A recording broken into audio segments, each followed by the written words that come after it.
physios. I welcome you all to our new channel physio Vidyapeeth. और आज के इस लेक्चर में हम अपनी मैकेनिकल प्रिंसिपल वाली सीरीज को आगे बढ़ाते हुए आज हम हमारे टॉपिक पे पहुंचे हैं जो कि है ग्रेविटी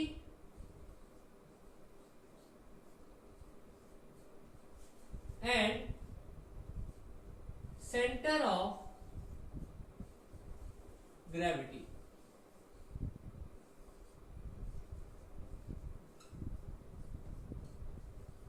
ठीक है, पिछली दो वीडियोस में हमने अब तक फोर्स और वेक्टर फोर्स का कंपोजिशन और उसके बाद हमने एक्सिस और प्लेन्स को किया था। और आज का हमारा टॉपिक है वो है gravity and centre of gravity. Basic topic रहेगा, ज्यादा लेंथी नहीं होगा, बेसिक क्वेश्चन इसमें से पूछे जाते हैं। ठीक है, तो स्टार्ट करते हैं। अब ग्रेविटी से शुरू करेंगे। ग्रेविटी क्या है? ग्रेविटी क्या है? Gravity is the force of attraction of the earth, that is it is exerted by earth on all the objects. मतलब जो हमारी धरती है वो हमारे ऊपर एक कांस्टेंट फोर्स एक्सर्ट करती है, उसको हम क्या कहते हैं? ग्रेविटी। और वो फोर्स हमें धरती से लगाकर रखती है। ठीक है, that is it always attract us toward the ground and always act downward irrespective of orientation of object. इस लाइन का मतलब समझना चाहिए। क्या? Direction of force of gravity do not depend upon objects orientation in space.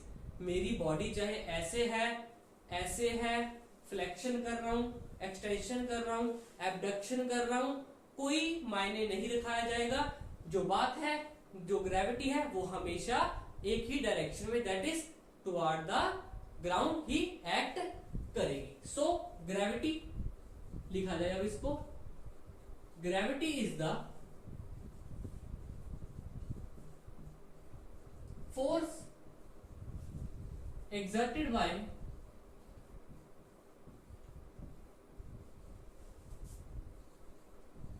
earth on all the objects। ठीक है, simple.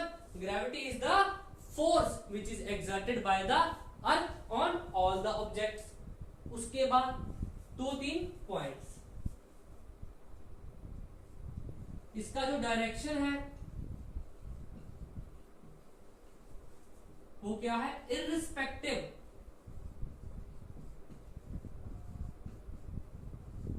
Of orientation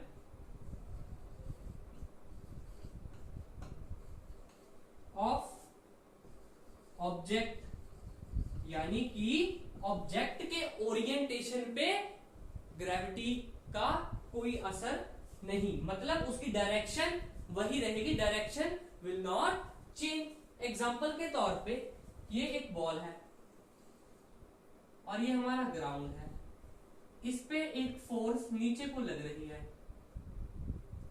अब मान लो ये बॉल रोल कर रही है, तब भी इसके ऊपर एक कांस्टेंट फोर्स नीचे को लगती जा रही है, as on the way it cover its path और द मोशन। ठीक है, इसका फॉर्मूला बेसिक है, ज्यादा मतलब कि नहीं पूछा जाएगा। फोर्स क्या है हम पढ़ते आ रहे हैं छोटे से। It is equal to G m1 m2 upon r square. यानी कि ध्यान से देखा जाए कि force of gravity depend upon mass of the object m1 m2, यानी कि जितना m1 m2 ज्यादा उतनी ज्यादा फोर्स होगी। और G तो कांस्टेंट है, और R क्या है? Distance between two object. ठीक है, अब तक मैंने आपको बिल्कुल बेसिक बातें दोबारा बता दी है। ठीक है, रिवाइज करो। ग्रेविटी क्या है? Gravity is the force exerted by the earth on all object. इसकी डायरेक्शन इररिस्पेक्टिव है orientation of object, that is always act toward centre of earth.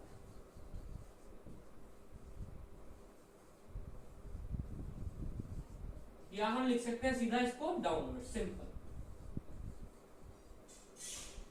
ठीक है, क्लियर हो गया? बस ये हमारा बेसिक हो गया। अब हम हमारे अगले टॉपिक पे जो कि है सेंटर ऑफ ग्रेविटी के ऊपर आएंगे, जिसमें हमने कुछ बातें डिस्कस करनी है।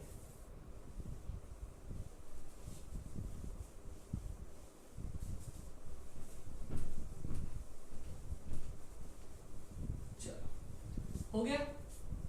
चलो अब अगली बात, सेंटर ऑफ ग्रेविटी और सेंटर ऑफ मास। आपने ये दोनों टर्म सुनी होंगी, centre of gravity, centre of मास। ठीक है, अब क्या ये दोनों टर्म सेम है या इनमें कुछ डिफरेंस है, या कोई कंडीशन ऐसी है जिसमें ये दोनों सेम है, या कोई कंडीशन ऐसी है जिन दोनों में ये पॉइंट्स अलग अलग हो जाएंगे। आइए समझते हैं। सेंटर ऑफ मास क्या है, पहले समझो ध्यान से। Centre of mass is a hypothetical point. वो क्या है? एक hypothetical point where the whole mass of the body is supposed to be concentrated. यानी कि हमारी बॉडी में कोई ऐसा पॉइंट, हमारी बॉडी में कोई ऐसा पॉइंट जहां पे हमने मान लिया कि सारा फोर्स यहीं पे कंसंट्रेटेड है और वहीं पे हमारी फोर्स ऑफ ग्रेविटी लगती है। So we can define the centre of mass like that it is a hypothetical point where whole mass of the object या body is supposed to be concentrated।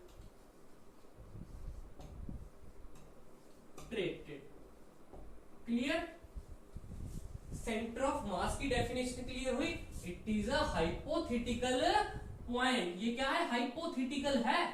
कहीं पे लिखा नहीं हुआ कि that this particular point is the centre of mass. It is just an hypothetical concept. It is a hypothetical point where the whole mass of the object और the body is supposed to be concentrated. फिर centre of gravity क्या है, आइए समझते हैं। अच्छा, इसकी एक एग्जांपल लो। एक और बात, जो सेंटर ऑफ मास है ना, उस पॉइंट के आसपास, आगे पीछे ऊपर नीचे सब जगह वेट डिस्ट्रीब्यूशन इज यूनिफॉर्म। यानी कि इसका मतलब अगर हम किसी बॉडी को उसके सेंटर ऑफ मास से पकड़े, that it will balance. Yes, centre of मास पे mass is equally distributed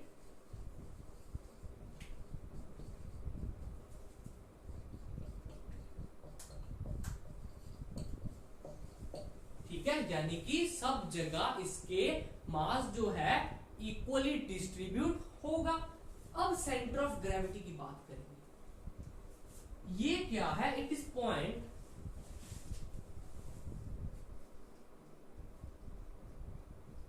where we think that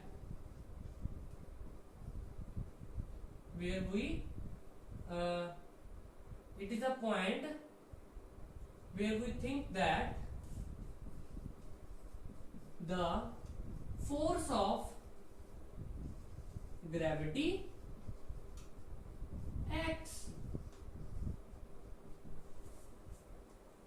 It is a point where we think that the force of gravity act। अभी मैं खड़ा हूं, force of gravity no doubt हमारे body के हर हिस्से पे, हर ऑब्जेक्ट के हर हिस्से पे लग रहा है, लेकिन हमने एक रेफरेंस को माना या एक पॉइंट को माना जहां पे we think that the particular force, that is the force of gravity, is acting. अब क्या ये दोनों चीजें सेम है? ध्यान से, दो लाइनें लिखूंगा। इन यूनिफॉर्म ग्रेविटी क्या COG is equal to COM। Okay, यानी कि अगर ग्रेविटी का फील्ड यूनिफॉर्म है तब COG और COM इक्वल है। If not then COG not coincide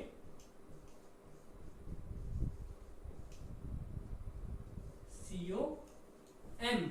मतलब आइए डायग्राम से समझते हैं। मान लीजिए ये एक बॉडी है, इसका सेंटर ऑफ मास ये है। अगर तो ये कहां है? In uniform field.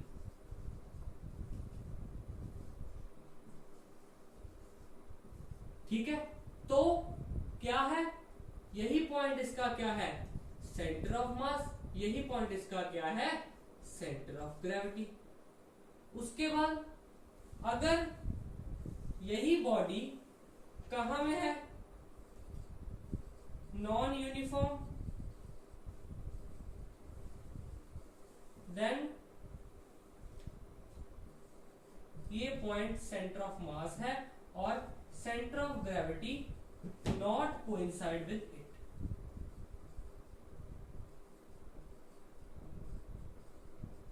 देखो एक्चुअल में ना ये बातें इतनी डेप्थ में बताने की जरूरत नहीं है, लेकिन फिर भी किसी के दिमाग में कोई भी डाउट ना रहे और हमारे कंसेप्ट अच्छे से बिल्ड होते जाए, उसके लिए जरा टाइम देके इन चीजों को बताना पड़ता है। ठीक है, इतना बेसिक क्लियर हुआ। Although I am sure that no question will be asked from this part till now. ठीक है, इसमें से अब तक COG और COM, लेकिन ना हमारे में ऐसे है ना, हम COG और COM यूनिफॉर्म फील्ड की बात करते हैं तो ये पॉइंट इक्वल है।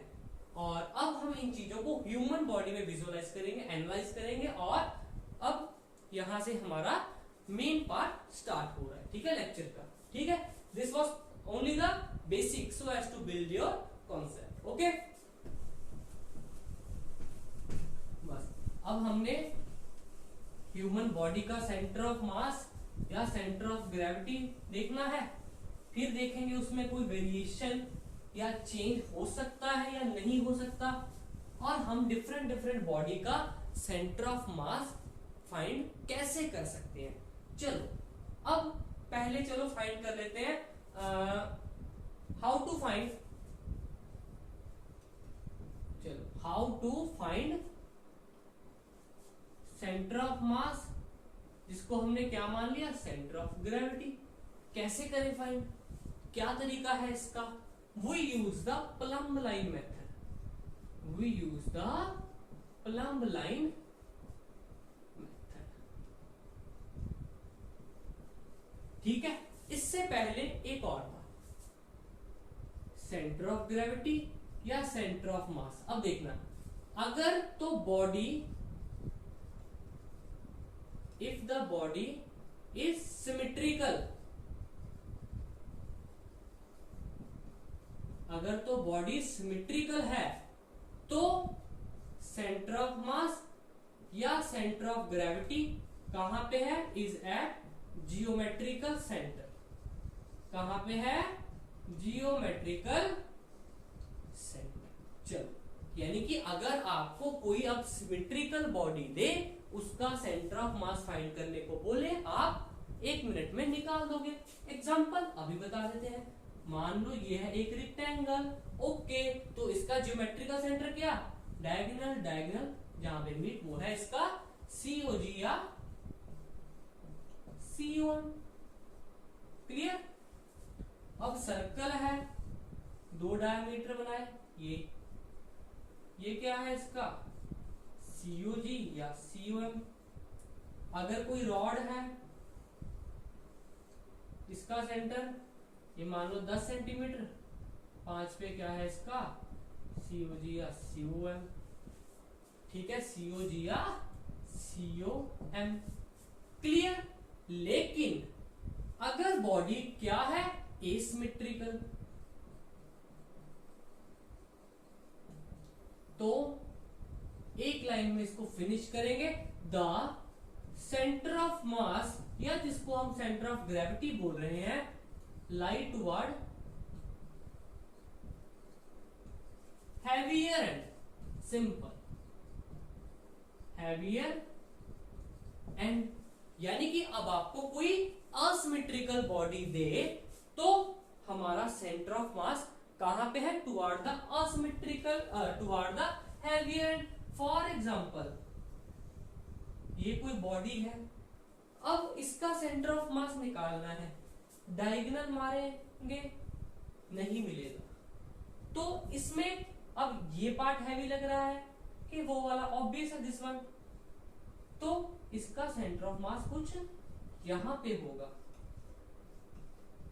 Because this is the heavier and. Clear, ये हो गया हमारा असिमेट्रिकल का बात। अब एक और question, can the centre of mass lie outside the body? सोच के बताओ, क्या ये सेंटर ऑफ मास है जो बॉडी के आउटसाइड हो सकता है या नहीं हो सकता? एग्जाम्पल के तौर पे हमने कोई बैंगल लिया या कोई सर्कुलर रिंग ली, ठीक है। अब ये तो सिमेट्रिकल है, आप कहोगे सर्कुलर शेप, ओके, यानी कि दो डायमीटर बनाए इसके ऊपर, पहला दूसरा इंटरसेक्ट, लो ये तो बॉडी के बाहर है, yes, the centre of mass can also lie outside the body. ठीक है, अब तक हमने क्या सीखा, सेंटर ऑफ मास क्या है, और वही सेंटर ऑफ ग्रेविटी के इक्वल है, कब, in the uniform gravity field या ग्रेविटेशनल फील्ड। सिमेट्रिकल बॉडी का कहां पे है, it is present at the geometrical axis, ठीक है, डिफरेंट डिफरेंट शेप का बता दिया। असिमेट्रिकल का, it is toward the heavier and, it is toward the heavier and. उसके बाद can the centre of mass lie outside the body, yes of course, example hollow objects.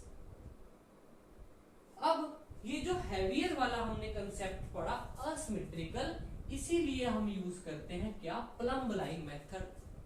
अब मैंने आपको बोल दिया कि ये असिमेट्रिकल है और ये हैवी पार्ट है, हैवी वाला भी तो इतना पार्ट है, कौन सा पॉइंट माने, ये वाला, ये वाला, ये वाला या ये वाला, वो कैसे पता लगेगा, it will be find out by the plumb line method. Okay, so now we will understand what is the plumb line method. Okay, plumb line method, plumb line क्या होता है, हमने देखा होगा नॉर्मली जो अपना बिल्डिंग कंस्ट्रक्टर्स या मिस्त्री होते हैं, उनके पास एक डिवाइस होता है, वो होता है कुछ ऐसा, एक थ्रेड होता है और उसके नीचे एक आयरन का एक सॉलिड मास हैंग कर रहा होता है, इसको क्या कहते हैं हम, प्लम्ब लाइन। प्लम्ब लाइन, अब हमने क्या करना है, इस बॉडी को क्या करना है, इस बॉडी को प्लम्ब लाइन पे हैंग करना है 2 बार। कितनी बार, 2 बार, 2 डिफरेंट डिफरेंट पॉइंट, कोई से भी मन चाहे जो आपको पसंद हो।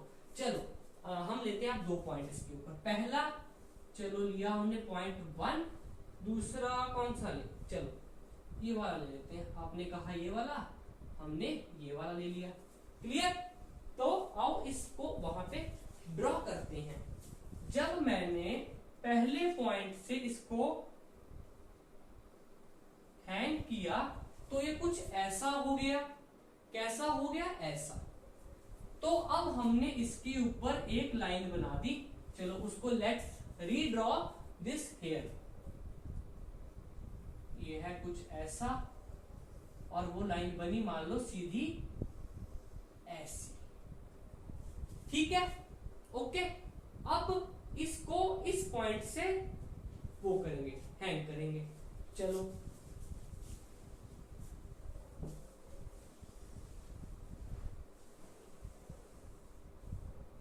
दूसरे पॉइंट से क्या करेंगे, हैंग करेंगे, हैंग करेंगे। चलो देखो यहां पे, यानी कि ऐसा, और पिछले वाली लाइन ये ऑब्जेक्टिव ऐसा हो गया, यानी कि पिछली लाइन ऐसी होगी। तो जहां पे ये इंटरसेक्ट करेगा, इंटरसेक्ट क्या कर गया, लाइन इंटरसेक्ट कर गई, और वही हमारा क्या है, सेंटर ऑफ ग्रेविटी और the centre of mass. Is it clear to all? क्या यहां पे जो सेंटर ऑफ ग्रेविटी या सेंटर ऑफ मास हम फाइंड कर चुके हैं वाया प्लम लाइन मेथड। क्या किया, कोई बॉडी जो असिमेट्रिकल है उस पे 2 पॉइंट लिए, दोनों बार उसको हैंग किया, उस बॉडी के ऊपर लाइन बनाई, जहां पे दोनों लाइनें इंटरसेक्ट की, that is our centre of gravity और द सेंटर ऑफ मास।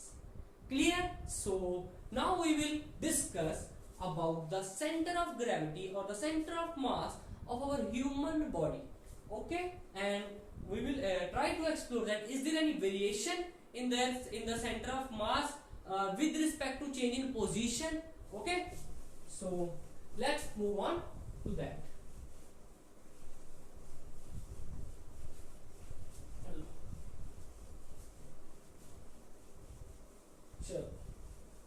चलो स्टार्ट करते हैं। फॉर ह्यूमन बॉडी, चलो अब हम सारी बात ह्यूमंस की करेंगे। फॉर ह्यूमन बॉडी हमारा सेंटर ऑफ मास कहां है? For human body the centre of mass और the centre of gravity lie at S2 vertebra level. ध्यान से समझना, मैं 2 लाइनें बताऊंगा। अगर तुमसे कोई पूछे कि ह्यूमन बॉडी का सेंटर ऑफ मास किस लेवल पे है, तो क्या बोलना है? It is the S2 vertebra level, that is the second sacral vertebra. इसमें भी अगर कोई आपको स्पेसिफाई करने को बोले, दैट इज स्लाइट एंटीरियर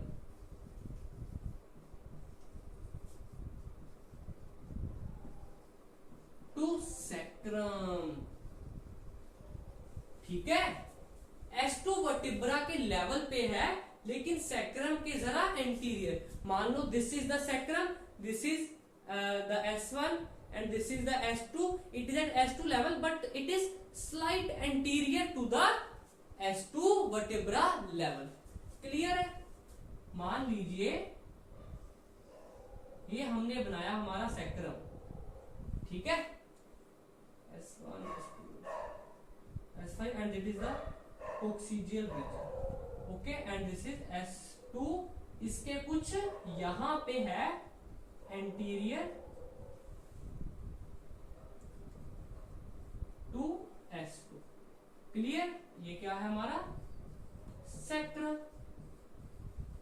ठीक है, चलो अब एक डायग्राम देखते हैं।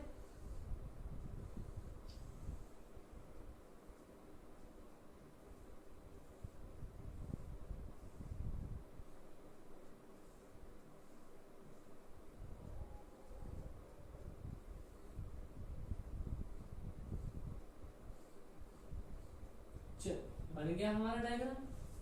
ठीक है, तो यहां पे होता है हमारा सैक्रम, तो ये है हमारा COG या सेंटर ऑफ मास।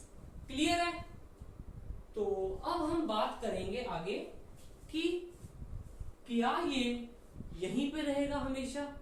अगर मैं बेंड हो जाऊं या मैं टो स्टैंडिंग में खड़ा हो जाऊं, will it change or it will remain at the same position? That's our next question.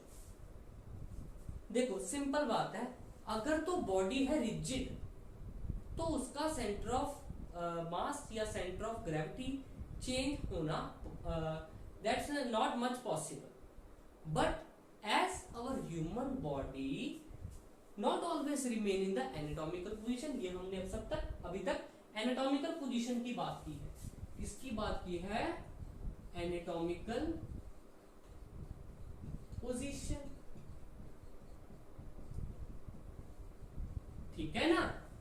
Anatomical position की बात की है तो वहीं पे रहेगा, लेकिन जब हम अपनी पोजीशन को एनाटॉमिकल पोजीशन से कुछ चेंज करेंगे या कोई नई पोजीशन अटेन करेंगे, the centre of mass will definitely change, it will definitely change. For example, a person is standing like this, okay, and अगर ये पर्सन क्या करे, टो स्टैंडिंग में जाए, अब कैसे हो जाएंगे उसके पैर, ऐसे। अगर यहां पे सीओजी यहां था तो टो स्टैंडिंग में जाके उसका सीओजी थोड़ा अबव हो जाएगा। ये क्या है, सीओजी इन या centre of mass in anatomical position,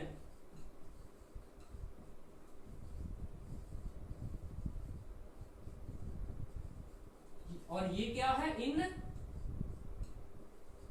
to standing, ठीक है। यानी कि we can say in toe standing the centre of gravity lie slight superior than to the anatomical position. Bending की बात करेंगे अब, चलो यहां बनाते हैं। ये है हमारा नॉर्मल इंडिविजुअल है जो खड़ा है एकदम अच्छे से, ठीक है। अगर ये कर गया ट्रंक फ्लेक्शन, ट्रंक को फ्लेक्स कर गया तो क्या होगा, अब देखना,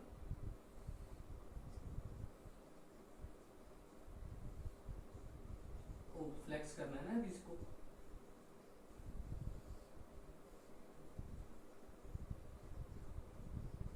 तो अब इसका सीओजी कुछ आगे आ गया। That is, when we bend forward, the COG will shift toward the anterior. Also, when we bend to the posterior part, that is when we do the extension at our spine, तो it will move to the posterior side. जैसे कि अब ये ऐसे हो गया तो अब यहां हो जाएगा, ठीक है। That is, ये कहा गया पोस्टीरियर,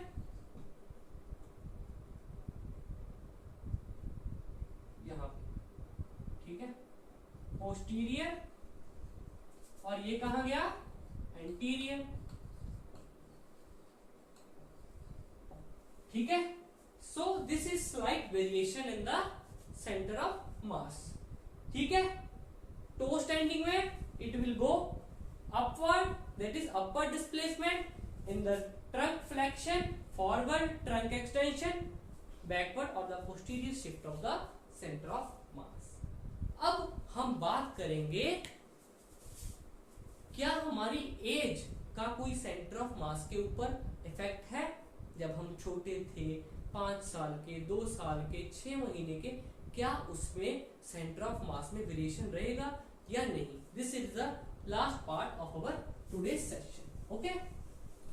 बस ये लास्ट पार्ट है, इसको आप अच्छे से समझ लेना, इसमें से क्वेश्चन पूछा जाता है। चलो अब हम बात करेंगे एज, किसकी बात की हमने, एज। एज में भी हमने पहला लिया infant, okay, then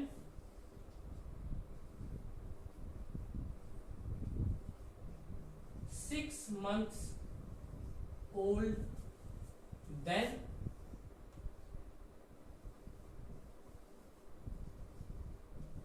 2 years old, and the last is 5 year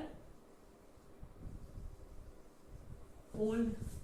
हमने लिए 1 2 3 4 केसेस कि इन्फेंट में सीओजी कहां होगा, 6 मंथ ओल्ड में कहां होगा, 2 year old and 5 year old में कहां होगा। आइए जानते हैं।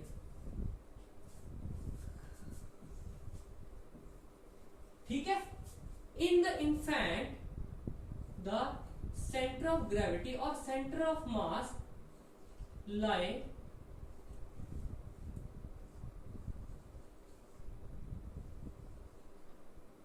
it lie हाँ चलो 6 मंथ ओल्ड में लिखेंगे पहले, यहां से यहां आएंगे। यहां पे क्या है, it lie at T6 vertebra. अब ध्यान से समझना, ये कहां पे है, 6 मंथ ओल्ड इंडिविजुअल और the 6 month old infant it lie at T6 vertebra. 2 year old में कहां पे लाई करता है, it lie at the level of umbilicus। ठीक है, और 5 ईयर ओल्ड में it lie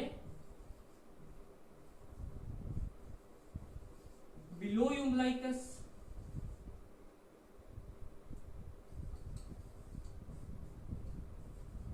Okay, so can you guess about the infant?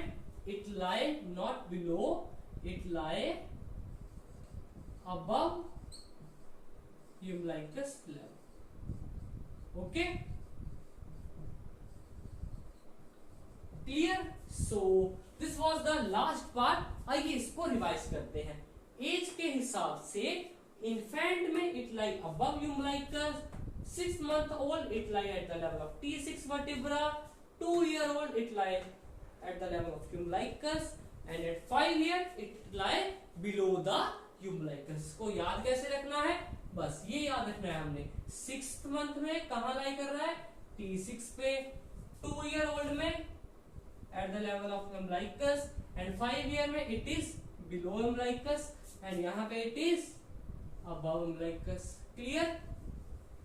Okay, so with this we finish the today's topic। and हमने क्या क्या किया आज, हमने ग्रेविटी को पढ़ा और क्या सेंटर ऑफ ग्रेविटी और centre of mass same point थे या अलग पॉइंट थे, इसके बारे में हमने थोड़ी बात की। उसके बाद हमने पढ़ा centre of mass of the human body, उसके आने वाले variation with regarding to the change in position of our body and the variation that occur throughout the life, that is due to the age factor। Okay, so thank you to one and all।